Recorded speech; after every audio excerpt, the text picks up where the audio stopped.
Las huellas, los rastros, los indicios y las evidencias ayudan a los investigadores a resolver los crímenes. El pasado de la víctima y del victimario nos ayudan a comprender su comportamiento. Todo esto forma parte del expediente criminal. Y aquí te lo presento.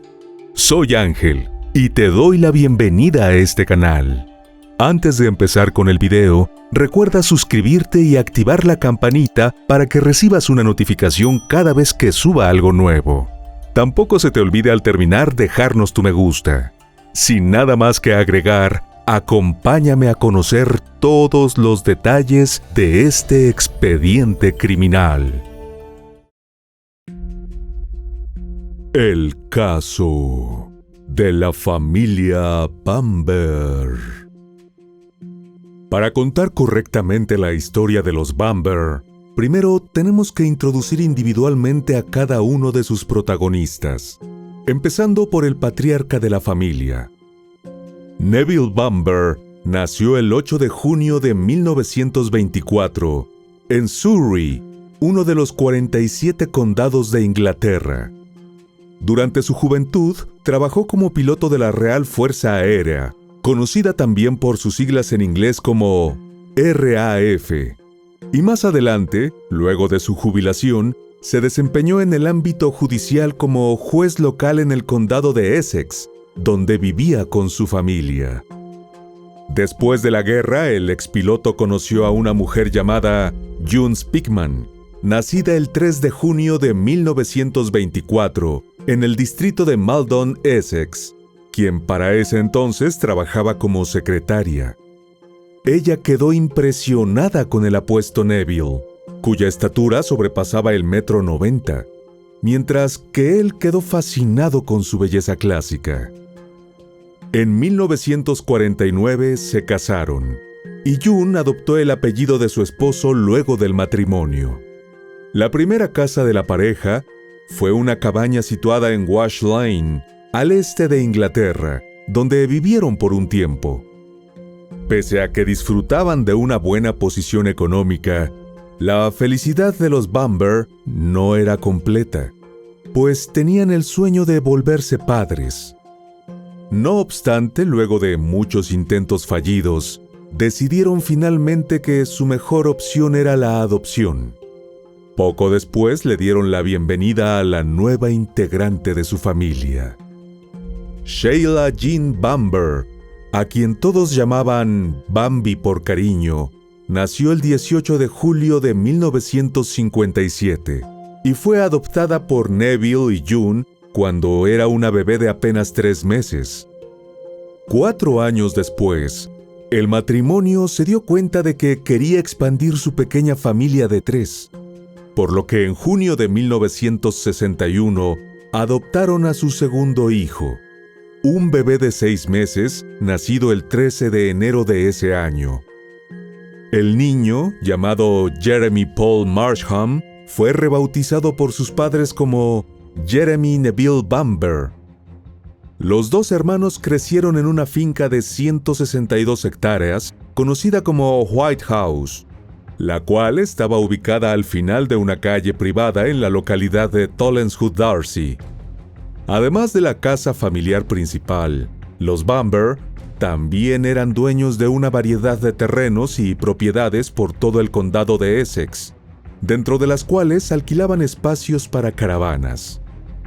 El deseo más grande de Neville y June era que a sus hijos no les faltara nada, por lo que no escatimaron en gastos para asegurarse de que Sheila y Jeremy disfrutaran de una vida cómoda. Los estudios de Sheila y Jeremy fueron la inversión más grande que hicieron sus padres, pero aunque los inscribieron en las mejores escuelas, los resultados que obtuvieron no fueron lo que ellos esperaban. La pareja decidió que lo mejor para sus hijos sería asistir a internados, es decir, instituciones educativas donde los alumnos residen dentro de las mismas instalaciones. Algunos medios aseguran que los Bamber prefirieron este tipo de educación antes que inscribirlos en colegios locales, ya que tenían la esperanza de que algún día Jeremy y Sheila heredaran todos sus bienes y se encargaran de los negocios de la familia. Cuando esto sucediera, tendrían que contratar a residentes de la zona, entre los cuales, muy probablemente, estarían muchos de quienes fueron sus compañeros de clase en algún momento. De igual forma, en la Inglaterra de la década de los 70, era muy común que las familias adineradas enviaran a sus hijos a internados por la exclusividad de la educación. Sobre los institutos a los que asistió Sheila, es poco lo que se sabe, y dependiendo de la fuente consultada, la chica es mencionada como estudiosa o como una mala alumna. De acuerdo con esta última versión, la jovencita habría sido expulsada de 2 instituciones. En la secundaria, Sheila conoció a un chico llamado Colin Caffell, con quien inició una relación de noviazgo. Según algunas fuentes, ella quedó embarazada a los 17 años, noticia que no fue bien recibida por sus padres. Algunas reseñas aseguran que al enterarse del embarazo de su hija, June decidió llevarla lejos de su comunidad para acabar con el problema sin que ningún conocido se enterara. No obstante, no se ha confirmado de manera oficial la veracidad de esta información. Al parecer, después del presunto episodio en el que fue forzada a interrumpir el embarazo, Sheila fue enviada por sus padres a una escuela de secretariado. Pero poco tiempo después cambió de carrera y comenzó a formarse como esteticista. Lo cierto es que Sheila se había convertido en una mujer hermosa y se dedicó al modelaje. Su carrera, aunque corta, fue muy exitosa, llegando incluso a modelar en Japón. Pero aparentemente los sentimientos entre ella y Colin no se habían acabado del todo y retomaron la relación. En 1977, a los 20 años, Sheila finalmente se casó con Colin, con quien tuvo mellizos, Daniel y Nicholas, nacidos el 22 de junio de 1979 en Camden Town, Londres. Pero el matrimonio duró apenas 3 años, pues según reportes de la prensa local, la pareja tuvo problemas financieros y la joven tuvo que tomar varios empleos ocasionales para ganar un dinero extra. La precariedad económica, aunado a que supuestamente Sheila descubrió que Colin le era infiel, llevó a que se separaran definitivamente en 1980, aunque no hay documentos oficiales que registren un divorcio. Tras la ruptura, la exmodelo cayó en una espiral descendente que pronto la llevaría al extremo. Desde temprana edad, Sheila luchó con condiciones de salud mental graves que dificultaban su desenvolvimiento en el día a día. Fue diagnosticada con depresión, trastorno que le generaba crisis nerviosas con regularidad. Durante un tiempo estuvo internada en un hospital psiquiátrico en donde la diagnosticaron con esquizofrenia. Luego de ser dada de alta, se fue a vivir con sus padres y sus 2 hijos, de 6 años para ese entonces, en la residencia familiar de la granja White House. Por su parte, Jeremy cursó la primaria en la escuela privada San Nicolás, hasta que, en 1970, fue transferido a la escuela Gresham, en el condado de Norfolk. Ambas instituciones tenían buena reputación, y aunque los Bamber tenían mucha fe en el futuro de su hijo menor, el joven parecía no tener ningún tipo de interés en lo académico. Poco a poco sus calificaciones fueron empeorando, y a sus padres les llegaban con más y más frecuencia reportes de problemas de conducta. Además, durante su adolescencia, Jeremy empezó a experimentar con su sexualidad, y al parecer era de conocimiento general que el joven mantenía relaciones tanto con hombres como mujeres. Todo esto enfureció a sus padres, quienes no solo sentían que su hijo no cumplía sus expectativas, sino que, como eran personas religiosas, veían con malos ojos cualquier comportamiento u orientación sexual que desafiara lo convencional. En 1978, Luego de abandonar sus estudios secundarios, Jeremy, de 17 años para ese momento, viajó por Australia y Nueva Zelanda. Su padre, Neville, financió su viaje ya que consideró que quizás experimentar un poco de independencia, sin ninguna expectativa académica, podría ser bueno para formar su carácter. La familia se reunió nuevamente cuando Jeremy regresó a Inglaterra. Aunque en primera instancia rechazó el trabajo que le ofreció su padre en White House, durante un tiempo, el joven se desempeñó como mesero en bares y restaurantes del condado de Essex, hasta que finalmente se unió al negocio familiar. Neville no solo le dio trabajo y un vehículo, sino que también le permitió vivir en una pequeña cabaña en Goldhanger, una localidad a tan solo 5 kilómetros de distancia de la finca familiar. Además, Jeremy recibía 8% de las ganancias generadas por el negocio de camping para caravanas. Aún así, Jeremy no se llevaba bien con el resto de la familia, y las peleas entre ellos eran constantes, algo que también impactó negativamente a sus relaciones románticas. Tal fue el caso de su noviazgo con Julie Mugford a mediados de los 80. Julie era una joven de la localidad que estudiaba para ser maestra de preescolar cuando comenzó a salir con Jeremy, y aunque al comienzo todo parecía estar bien, para 1985 la relación había empezado a decaer significativamente. Ella deseaba fervientemente casarse con su novio, pero a través de un amigo en común se enteró de que Jeremy no tenía ninguna intención de contraer matrimonio con ella. Además, Julie también descubrió que le fue infiel en varias ocasiones, lo que generaba altercados que escalaban hasta terminar en violencia. Aunque queda claro que Jeremy era un hombre de temperamento fuerte y hasta un poco volátil, aparentemente no era el único de los Bamber con actitudes que podían tornarse sombrías de un momento para otro. My father's phoned from White House Farm and he sounded really frightened. He says, my sister's gone crazy and she's got a gun. Cerca de las 3:30 de la mañana del 7 de agosto de 1985, la comisaría de Chelmsford, capital del condado de Essex, recibió una llamada que extrañamente no provenía del número de emergencia nacional, el 999.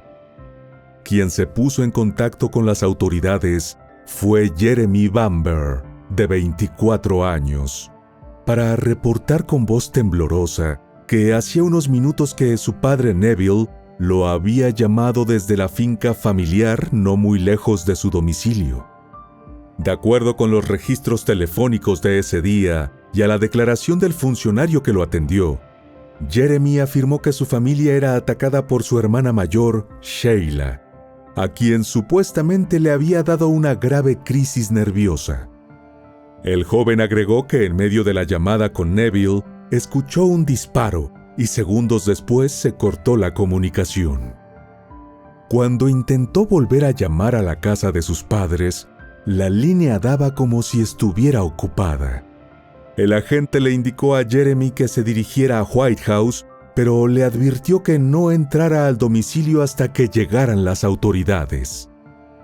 Unos 30 minutos después, un equipo formado por 40 funcionarios de la ley salió del comando en dirección a la finca, en Tollenswood, Darcy.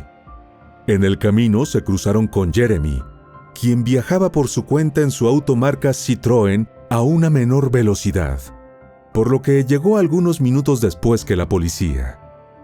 La oscuridad de la madrugada que los rodeaba no era lo único que creaba una atmósfera sombría en White House. La casa principal, con un exterior de ladrillo rojo, estaba en completo silencio. Por las ventanas no se veía más que absoluta penumbra. Una vez que Jeremy llegó al sitio, quienes estaban al mando de la operación le comenzaron a hacer preguntas rutinarias, principalmente sobre su hermana. Él las respondió todas sin ningún problema. siempre con una actitud tranquila, como si no estuviera particularmente afectado por el presunto crimen que él mismo reportó. Jeremy puso a la policía al tanto del historial de salud mental de Sheila, su reciente encierro en el hospital y el diagnóstico psiquiátrico. Además, les aseguró que en el pasado, su hermana mayor había tenido episodios nerviosos durante los cuales parecía enloquecer de repente. Según el joven, no era la primera vez que la mujer de 27 años agredía a su familia. Al ser cuestionado por el sonido de disparo que escuchó en la llamada con Neville, Jeremy respondió que en la casa tenían solo un arma de fuego, un rifle semiautomático calibre 22, fabricado por la marca alemana Anschutz, el cual utilizaban únicamente para cazar conejos. Las autoridades intentaron comunicarse con los habitantes de White House utilizando un megáfono. Al no obtener respuesta, pensaron que era posible que Sheila hubiera escapado hacia el campo que rodeaba la propiedad. Sin embargo, esa teoría fue descartada poco después cuando tomaron la decisión de registrar el interior del domicilio. A las 7:30 de la mañana, un grupo de 10 hombres liderado por el agente Bill Miller entró sigilosamente a la casa por la cocina. Estaban preparados para ser atacados por Sheila una vez que descubriera su presencia, pero cuando por fin derribaron la puerta para abrirse paso, lo único con lo que se encontraron fue con el cuerpo sin vida de Neville Bamber. El hombre de 61 años yacía al lado del teléfono, con al menos 6 heridas en la cabeza, el cuello y sus brazos. También había señales claras de que una pelea había tomado lugar antes de su deceso, ya que tenía golpes por todo el cuerpo. Los policías siguieron adelante adentrándose aún más en la oscuridad de White House e investigando la planta baja de la casa antes de subir al primer piso, donde se encontraban todos los dormitorios.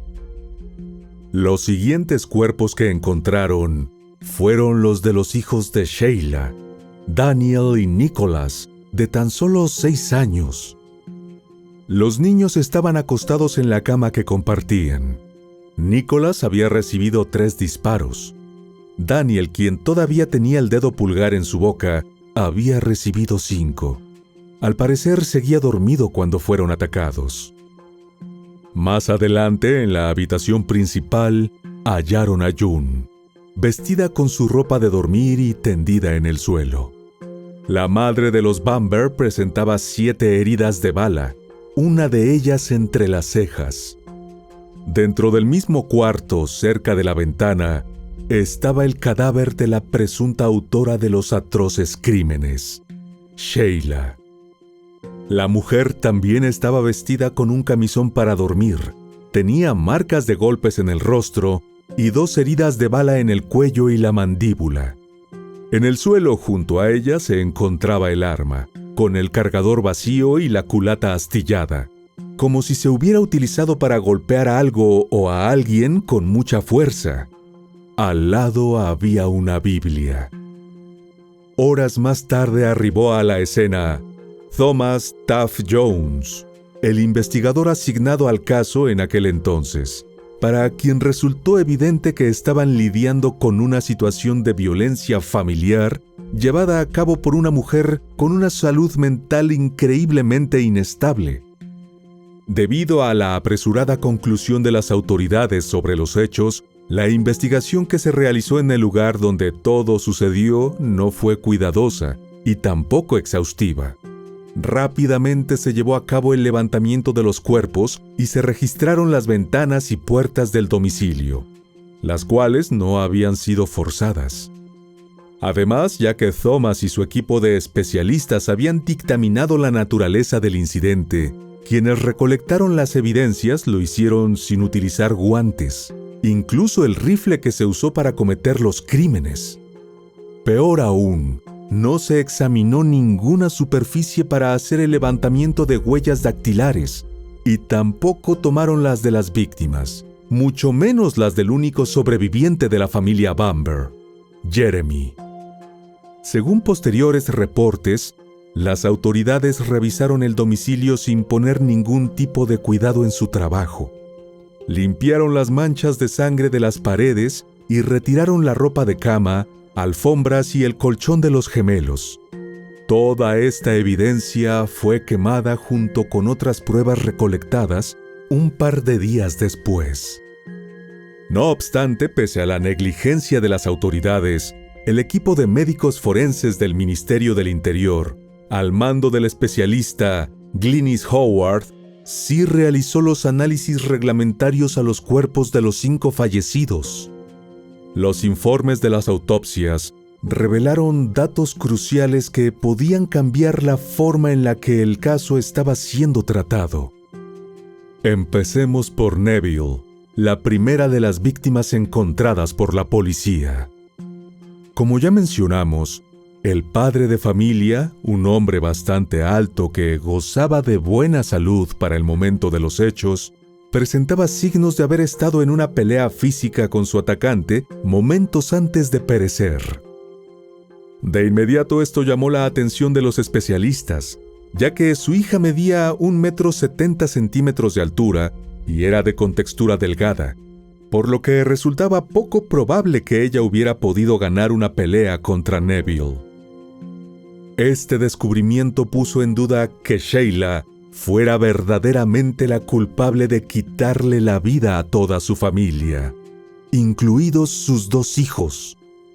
Otra de las cosas que llamó la atención de los médicos forenses fue la falta de restos de pólvora en las manos y vestimenta de la mujer, ya que presuntamente había accionado el arma más de 20 veces contra su familia.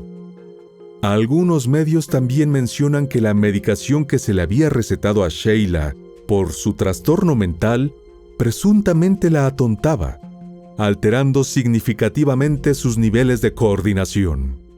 Esto hacía cuestionar su capacidad de atinar 25 disparos seguidos.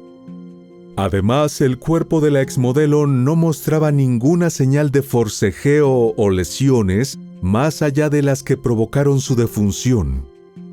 Las heridas que supuestamente ella misma se causó despertaron el interés de los especialistas, principalmente por el tamaño del arma que utilizó y la ubicación de las mismas. En el informe de la autopsia, se explicó que el primer disparo que recibió había sido en el cuello, y que debido a la zona del impacto, lo más probable era que hubiera fallecido en el instante, y en todo caso que hubiera quedado completamente incapacitada como para apretar el gatillo por segunda vez. Con respecto a las dimensiones del rifle, hay que mencionar que cuando fue encontrado no tenía el silenciador puesto, lo que disminuye significativamente el tamaño del mismo, y hacía más probable que Sheila sí hubiera podido acabar con su propia vida. Si el arma hubiese tenido dicho dispositivo, Sheila hubiera debido tener un brazo de más de 90 centímetros de largo para poder dispararse a sí misma. Para los forenses, las probabilidades de que la madre de 27 años hubiera acabado con su propia vida eran bajas. Pero debido a la ausencia del silenciador, para los investigadores de las fuerzas policiales, los argumentos de los especialistas eran inválidos, así que mantuvieron la versión original de la historia, la de Jeremy. Jeremy se mostró afectado el día en que ocurrieron los hechos. Incluso llegó a vomitar cuando fue informado de la terrible tragedia. Pero por momentos tenía comportamientos extraños, que por un tiempo pasaron desapercibidos. Uno de los oficiales que estuvo en la granja de los Bamber la mañana del 7 de agosto dijo haber escuchado a Jeremy murmurar algo a su novia Julie, quien había llegado a la escena para consolarlo. Segundos después pensó oír un sonido muy similar a una risa, pero en ese momento no lo sintió como un comportamiento sospechoso. Además, los habitantes de la pequeña comunidad de Tollenshunt-Darcy tuvieron reacciones muy distintas, incluso contrarias, sobre la noticia de lo sucedido en White House. Mientras que algunos no tenían idea de la condición de Sheila o de los problemas de la familia, otros parecían saber cada mínimo detalle de la vida privada de los Bamber. Algunos vecinos aseguraban que la madre de gemelos era una mujer salvaje y delirante. Varios dijeron que consumía drogas, que tenía alucinaciones religiosas y que luego de su hospitalización psiquiátrica pocos meses atrás, las cosas no habían mejorado en absoluto. Lógicamente, las opiniones contrastadas de los conocidos de las víctimas y los residentes de la zona confundieron a los periodistas que cubrían el caso. Reporteros de distintos medios caminaban el poblado de un lado a otro buscando declaraciones de quien quisiera darlas, para así poder aprender más sobre la joven, a quien tildaban de monstruo, y los posibles motivos que la llevaron a cometer un crimen tan brutal. Pronto se dieron a conocer los testimonios de los primos de Sheila, David Boutfleur y Christine Eaton. Ellos dudaban firmemente de las acusaciones contra su prima, que iban de boca en boca por todo Essex, y en las cuales la policía había decidido simplemente creer, sin esforzarse por hacer una investigación para comprobar la veracidad de las mismas. David y Christine describían a Sheila como una joven vivaz, amistosa y amable. Además, sus primos resaltaron un detalle significativo sobre ella, y es que jamás la habían visto utilizar el rifle que presuntamente usó esa madrugada para acabar con su familia. Por el contrario, aseguraron que todos los hombres de la familia eran hábiles en la caza de conejos, aunque ninguno de los dos sugirió que sospecharan de alguna otra persona como el culpable en vez de Sheila. A su vez, David reveló detalles llamativos de una charla entre su padre, Robert, y su primo. Durante dicha conversación, Jeremy le expresó a su tío que opinaba que era preferible ocuparse personalmente de los intrusos en vez de acudir a la policía. Robert le respondió que hacer algo de ese estilo podría pesarle en la conciencia y generarle culpa el resto de su vida. A esto el joven respondió que él sería capaz de acabar con la vida de cualquier persona, incluso con la de sus padres, sin sentir remordimiento alguno. El lunes 11 de agosto se llevó a cabo una ceremonia especial en la iglesia de San Nicolás en honor a los fallecidos. Los residentes de Tolleshunt-Darcy no fallaron en llenar casi por completo el templo. Pero al único sobreviviente de la tragedia de White House no se lo vio por ningún lado. Algunos medios reportaron que ese mismo día, Jeremy estuvo con sus amigos disfrutando de un buen champán rosado. 3 días más tarde, el jueves 14 de agosto, a Jeremy le entregaron el certificado de defunción de sus padres y recuperó sus restos, los cuales decidió cremar. Los funerales se llevaron a cabo el 16 de agosto, y fue entonces cuando la actitud del joven comenzó verdaderamente a llamar la atención. El hijo más pequeño de los Bamber asistió vestido con un elegante traje de diseñador. Numerosos habitantes del pueblo que acudieron para rendir homenaje a la familia vieron a Jeremy visiblemente emocionado, llorando durante la ceremonia y más adelante en el crematorio, siempre acompañado por su novia Julie, quien a diferencia de su pareja, no derramó ninguna lágrima. Colin Caffell, el padre de los gemelos y exesposo de Sheila, depositó sobre su féretro un ramo de rosas, las flores favoritas de la madre de sus hijos. Los gemelos fueron sepultados 3 días más tarde en la iglesia de St. James, en Hampstead, donde su doliente padre leyó el cuento favorito de los niños justo antes de que fueran sepultados junto al recipiente de madera que guardaba las cenizas de Sheila. Los familiares y allegados que asistieron al velatorio expresaron luego de la ceremonia que la actitud de Jeremy durante el sepelio y cremación de sus seres queridos los tomó por sorpresa. En más de una ocasión lo escucharon hacer bromas inapropiadas durante el funeral, y algunos incluso notaron cómo de vez en cuando sonreía. David, su primo, también se dio cuenta de que Jeremy se comportaba de manera extraña, como si estuviera impaciente por irse.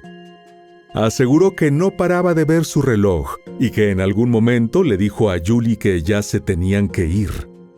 El exesposo de Sheila también observó el inusual proceder de Jeremy durante la ceremonia, el cual etiquetó de dramático y exagerado. Dijo que durante la atención de los medios se comportaba de una forma, pero que cuando salía del foco de las cámaras, su actitud era completamente diferente. Las reacciones de Jeremy ante el fallecimiento de toda su familia llamaron cada vez más la atención de los medios de comunicación. Además, unas semanas después de los sepelios, el joven se puso en contacto con el famoso periódico británico The Sun para ofrecerles fotografías de Sheila posando semidesnuda a cambio de dinero. Aunque el periódico se negó, decidieron escribir un artículo sobre la extraña propuesta de Jeremy. Algunos medios aseguran que en los días posteriores al entierro, el joven de 24 años invitó a sus amigos a fastuosas comidas en las que abundaban el champán y narcóticos. Además, comenzó a vender los muebles de estilo de sus padres en anticuarios de Londres. Ya que el caso tuvo una cobertura mediática masiva, a muchos espectadores que lo seguían de cerca les pareció que Jeremy estaba actuando. Muchos pensaron que sus sentimientos eran artificiales. Esto incluyó a la policía, que tampoco estaba convencida de que las lágrimas que derramaba el heredero fueran auténticas. En ese momento se sembró una pequeña semilla de duda en la mente de los investigadores que trabajaban en el caso, quienes aún así no tomaron las medidas a la velocidad pertinente para corroborar sus sospechas. Ante la lentitud de las autoridades, David y Christine, quienes ya intuían que algo no estaba bien, decidieron tomar en sus propias manos el rumbo de la investigación, ya que no creían en absoluto que Sheila pudiera ser la autora del crimen debido a su falta de habilidad con las armas de fuego. Lo primero que hicieron al visitar la finca de sus tíos fue registrar el estudio de Neville, donde se encontraba la repisa dentro de la cual guardaba el rifle de caza. Resultó evidente que la policía no había inspeccionado la habitación, ya que rápidamente descubrieron un silenciador que encajaba en el rifle que presuntamente utilizó Sheila para atacar a su familia. El dispositivo tenía manchas de sangre. Adicionalmente, mientras revisaban la cocina, Christine notó que la ventana podía abrirse fácilmente desde el exterior, y se dio cuenta de que en la repisa que se encontraba justo al lado, había marcas que parecían arañazos. Los primos alertaron inmediatamente a las autoridades, pero nuevamente no le dieron importancia, aunque los descubrimientos podrían cambiar completamente la dirección del caso. Pasaron 2 días antes de que la policía finalmente fuera a recuperar el silenciador, que más adelante se volvió un elemento crucial para la investigación.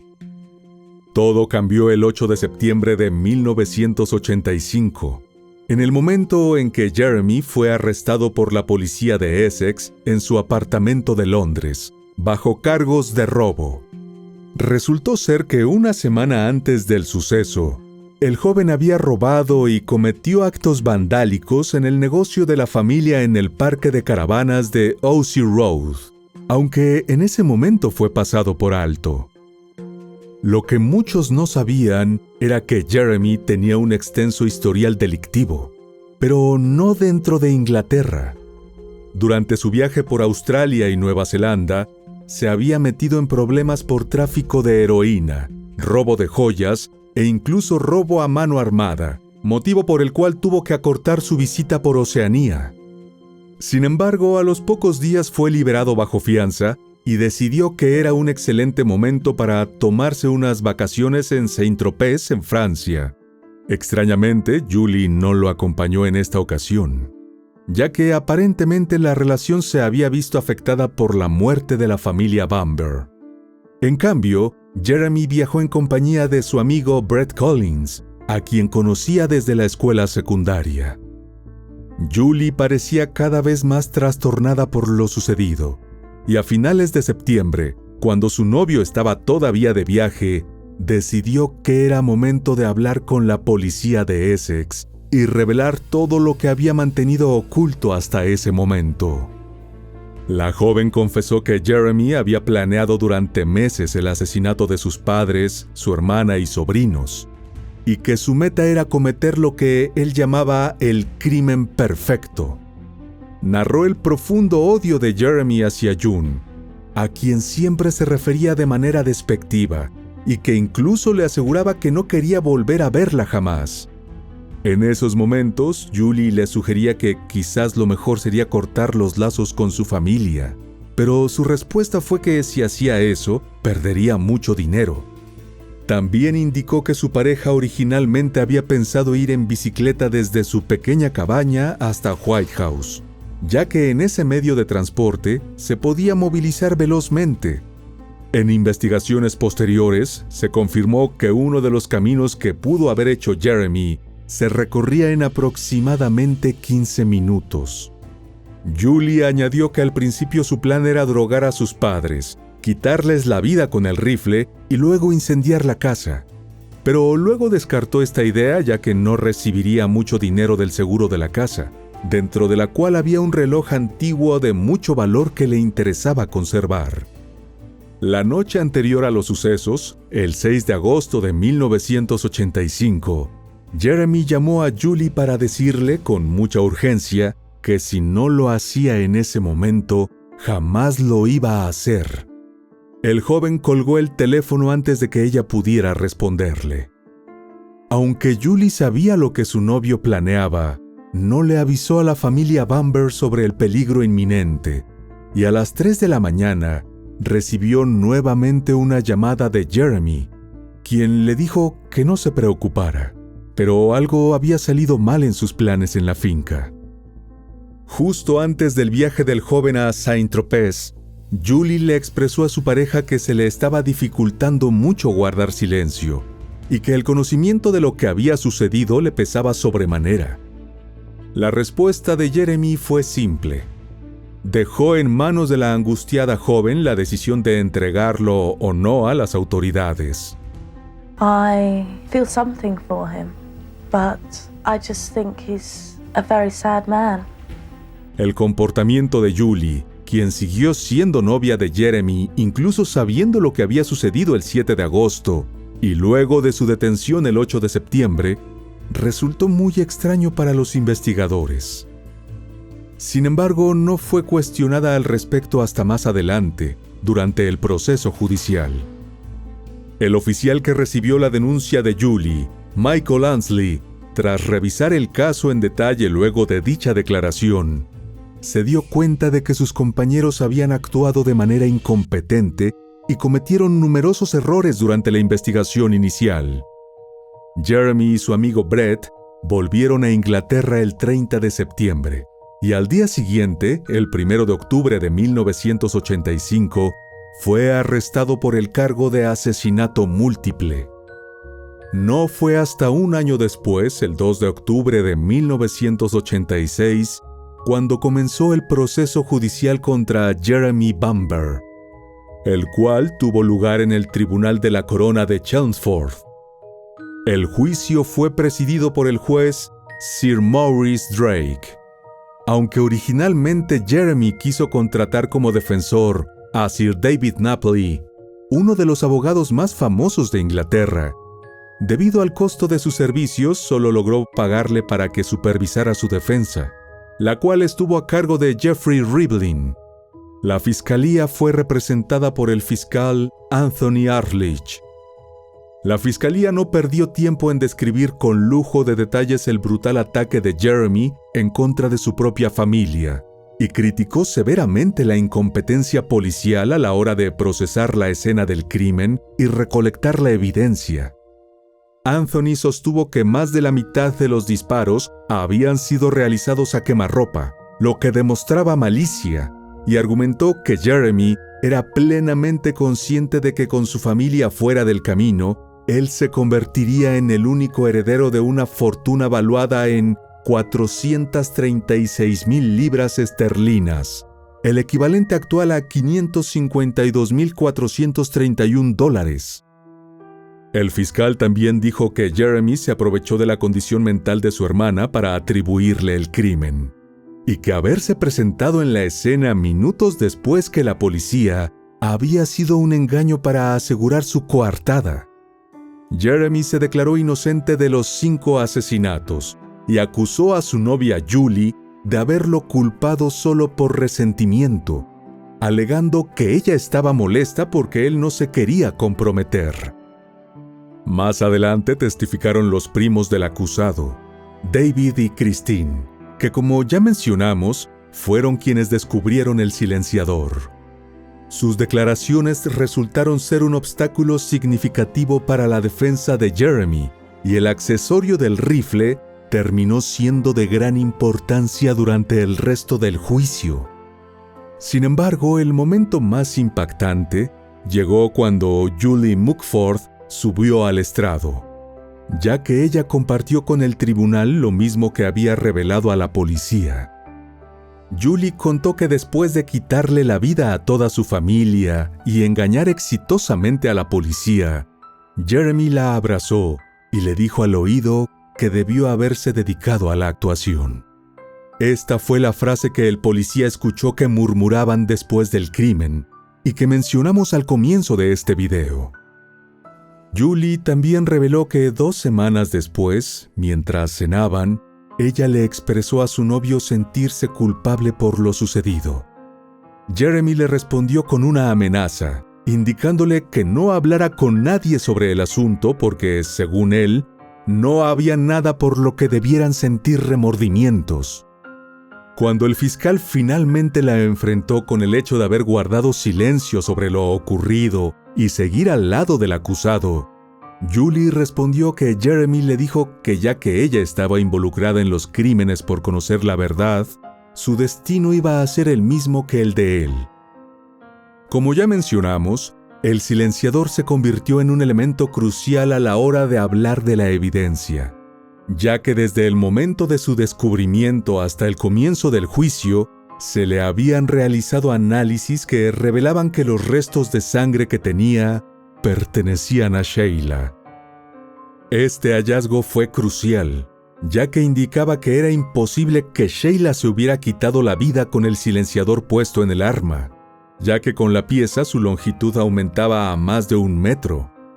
El silenciador se presentó como evidencia física en el juicio, tanto solo como puesto en el arma, para que se entendiera mejor la diferencia del tamaño del rifle en ambas versiones. Otra revelación importante fue que en esa prueba se encontraron restos de pintura, los cuales coincidían con unos rayones en la pared de la cocina de la finca, justo donde se encontró el cuerpo de Neville. La fiscalía argumentó que esto demostraba que el rifle tenía puesto el dispositivo durante la lucha entre el hombre de 61 años y su agresor. El juez Drake le pidió al jurado que a la hora de tomar su decisión tuvieran en cuenta la complejidad del caso y la gran variedad de opiniones sobre el mismo, así como también las versiones contrarias de Jeremy y Julie. El hecho de que el jurado tardara tanto en llegar a un veredicto, hasta el punto de necesitar alojamiento para pasar la noche, y la eventual aceptación de un veredicto por mayoría por parte del juez, es un claro indicativo de la división de opiniones entre los miembros del jurado. Este tipo de deliberaciones prolongadas y la necesidad de un veredicto por mayoría son comunes en casos muy complicados y emocionalmente cargados, donde el jurado debe sopesar cuidadosamente las pruebas y testimonios presentados durante el juicio. Con una mayoría de 10 votos contra 2, Jeremy Bamber, de 25 años, fue declarado culpable de quitarle la vida a sus padres, Neville y June Bamber, ambos de 61 años. su hermana Sheila Bamber, de 27 años, y sus sobrinos los mellizos Daniel y Nicholas, de tan solo 6 años. Fue sentenciado a 5 cadenas perpetuas, una por cada crimen cometido, y se estableció que no podía optar por libertad condicional hasta haber cumplido al menos 25 años tras las rejas, es decir, a partir de 2011. El juez, en su resumen dirigido al jurado, destacó que basándose únicamente en la evidencia del silenciador, se podía declarar culpable a Jeremy, quien fue enviado a una prisión de máxima seguridad en el norte de Inglaterra, donde comparte espacio con otros prisioneros que cumplen sentencias similares a la suya. Aunque sabía que no podía aplicar por libertad condicional, Jeremy decidió apelar su condena ante la Comisión de Revisión de Casos Criminales de Gran Bretaña, aunque su intento no obtuvo éxito. Pero en lugar de darse por vencido, no se rindió y durante los siguientes años siguió esforzándose para probar su inocencia y lograr su libertad. Utilizó distintos recursos legales, como demandas al resto de su familia por la herencia que le correspondía, y más apelaciones en 2007, 2012, 2019 y 2021. Además, sus abogados reclamaron ante la corte que a su cliente se le fue negado el acceso en más de una ocasión a documentos y pruebas que podrían comprobar que no era culpable del deceso de 5 miembros de su familia. La última novedad respecto a la causa de Jeremy se puede encontrar en su página web oficial, donde se informa que el caso todavía está siendo examinado por la Comisión de Revisión de Casos Penales. La trágica y terrible historia de la familia Bamber inspiró una variedad de contenido ficticio y documental, como un libro de investigación publicado por la escritora Carol Ann Lee con el título Los asesinatos de White House Farm. Incluso el mismo Colin Caufel, ex esposo de Sheila y padre de los niños, publicó en 1994 un libro llamado En busca del final del arco iris, la historia de un padre. También se estrenaron varias series de televisión sobre los hechos, entre ellas White House Farm, producida y transmitida en 2019 por la cadena ITV, que tuvo entre sus protagonistas a Cressida Bonas, la antigua novia del príncipe Harry, quien interpretó a Sheila Bamber. El caso jamás desapareció de los medios de comunicación de Inglaterra y siempre se mantuvo presente dentro del mundo de los aficionados de las historias de crímenes reales, y aún es recordada por los ingleses como una de las peores tragedias ocurridas en el país en la segunda mitad del siglo XX. Hasta hoy en día, lo que realmente sucedió aquella noche de agosto de 1985 sigue siendo una intriga, y hay personas que, pese a todas las evidencias que apuntan hacia él, todavía dudan de si Jeremy es verdaderamente culpable. Y bueno, querido oyente, hasta aquí el caso de hoy. Te espero en otra entrega para que juntos analicemos todos los detalles de los más terribles crímenes de la historia. Nos vemos hasta el otro expediente criminal. ¡Adiós!